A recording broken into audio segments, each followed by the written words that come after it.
Right, well, hi guys. This is a response to a video made by JosephODonnellMusic on YouTube.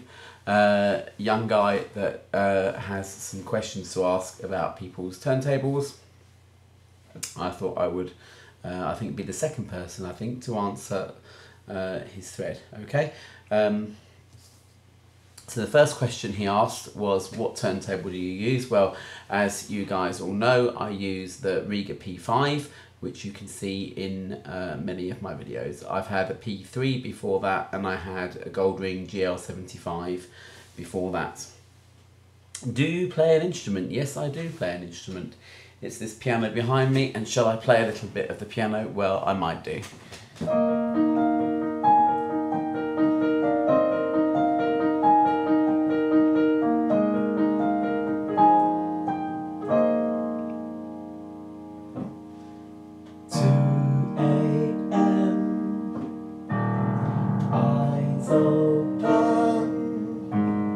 Ticking clocks and falling rain.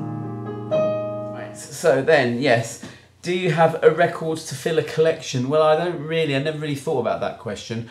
I certainly have lots of records that I bought on impulse.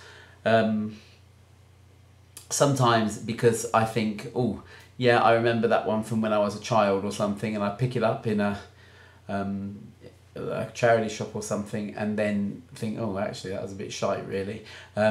Although I think yeah, I think there was a Robbie Robertson album which I bought because I liked his Music for the Native Americans, which is absolutely stunning album.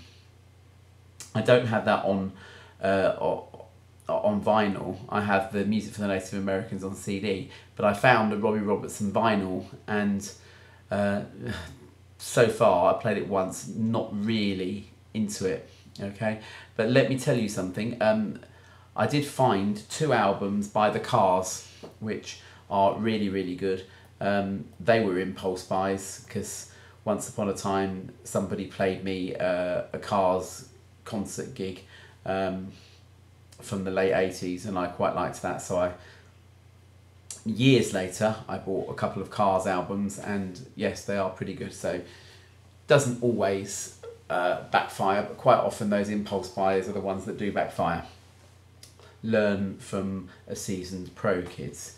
Right, original versus remaster. Well, there's a good one there. Logic says that the original, or as in the original pressing, should be the closest to the best quality that there is.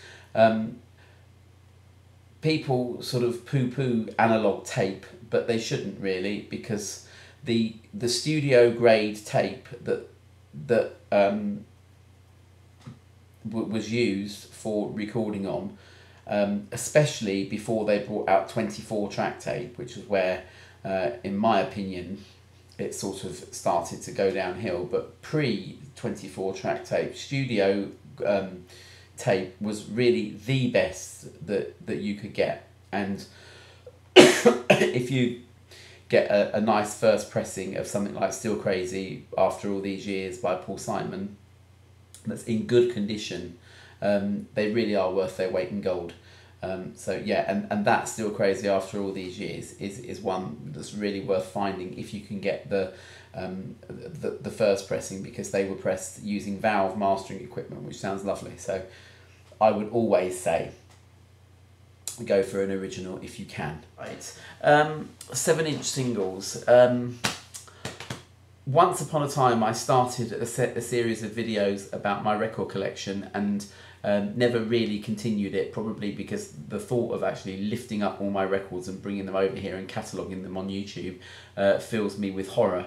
But I never really spoke about my 7-inches, so I will grab a pile of 7-inches and show you them now. Oh, I got that. Right. Okay. All right. So this was the latest one that I bought, The Winner Takes It All by ABBA. I think I was possibly fleeced for that one. Satch the Trump. This is my partner's dad, who is well into jazz. and so I buy him stuff if I can find it. This is actually a really good LP. I tried to make a fake stereo version of it and only partially succeeded. It sounded a little bit like it was sort of duplicating the instruments. This is not a 7-inch single. This is an album by the Charlatans called Up at the Lake. Another example of brand new vinyl, and is absolute trash. The music's nice, but the last time I played this, I really was not very impressed with the quality of it at all. It's actually the whole album, 12 tracks on 3 7-inch singles. Please don't tell anyone that I said it was absolute trash, because one day I might actually sell this on eBay and hopefully try and get a bit of money for it. Okay, this is another ABBA one. It's Waterloo and Watch Out. I may have even posted that on YouTube. This is John and Vangelis. I found this because one of my subscribers asked me if they could, Reebok Darryl this was, asked me if I could post it up, so I found it and did that. This is Fame one, Irene Cara, Out Here on My Own, which is quite nice and has cleaned up quite well. This is a cheapie that I found in a charity store. It was 79p at Woolworths in 1988. Barcelona by Freddie Mercury, Montserrat Caballé. It hasn't cleaned up very well, it's a bit shy. Oh, sorry, language. I've had a gin and tonic and it's a weekday. Right, Ryan Adams, Wonderwall, another brand new piece of vinyl, and another actually quite poor pressing quality. This one, stupendously good actually. The Pretenders, Brass in Pocket and Swing in London and Nervous But Shy. Really, really good.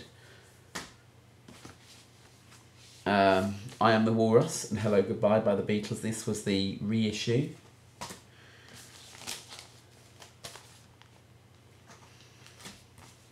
The Inner Light and Lady Madonna. Parlophone, Beatles. This is the Cooler Shaker one. This is actually quite nice actually. Second Sight, which was the first single from their comeback LP, Strange Folk. It's got an acoustic version of Out on the Highway on the B-side. Xanadu and Magic by Olivia Newton-John. It's not Xanadu at all. Well, Xanadu is the film. This was sent to me by someone called Rule Britannia, 1991, something like that. Penny Lane, Strawberry Fields Forever.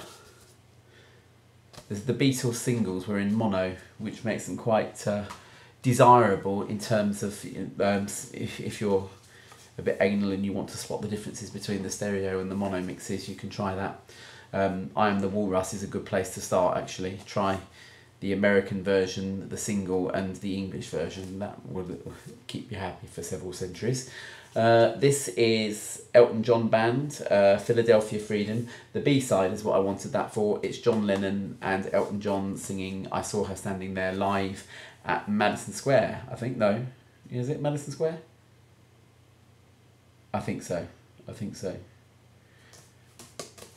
But that was the one that Yoko Ono supposedly saw him at and got back together with him. I'm rushing through these. Suzanne Vega Luca, you've seen that.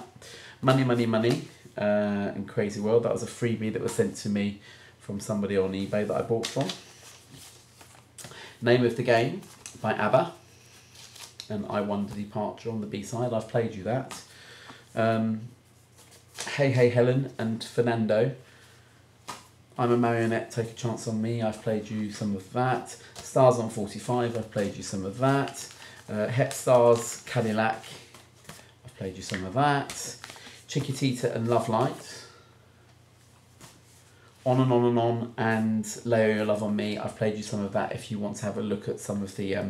it was on a remasters thing where I did like a combination track thing to see what the differences were between the masters. Okay. Tears for Fears, Change. I've played you that.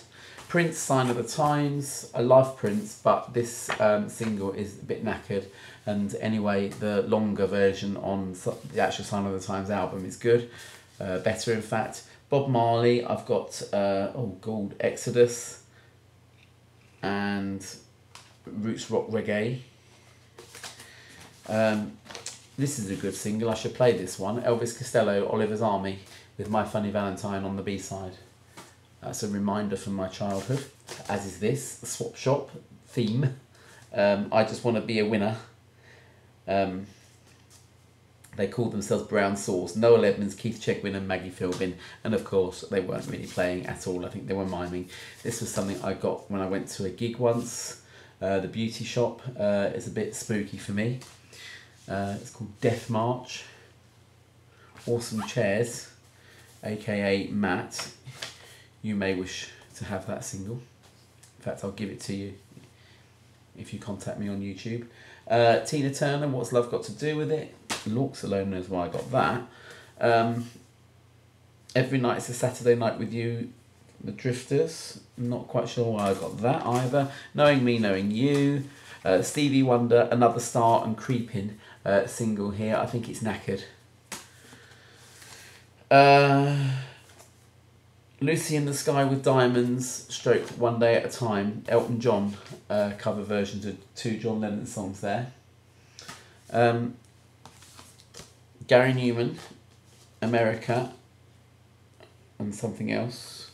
I think that was given to me. It's a picture disc that was given to me as a present once upon a time. I'm running out of time here, so if I don't answer all your questions, sorry, Joseph. Lloyd Cole, this is a great one. This is it's a 33 and the third sort of EP of some of his stuff. Turn, Turn, Turn and Those Were the Days by Mary Hopkin. Ghosts by Japan from my 80s days. Loved it. The Chicken Song by Spitting Image. Life in Tokyo by Japan. I think it's Knackered though. Good. Tom Robinson Band. Power in the Darkness and Too Good to Be True. I don't actually know those. I should play that single.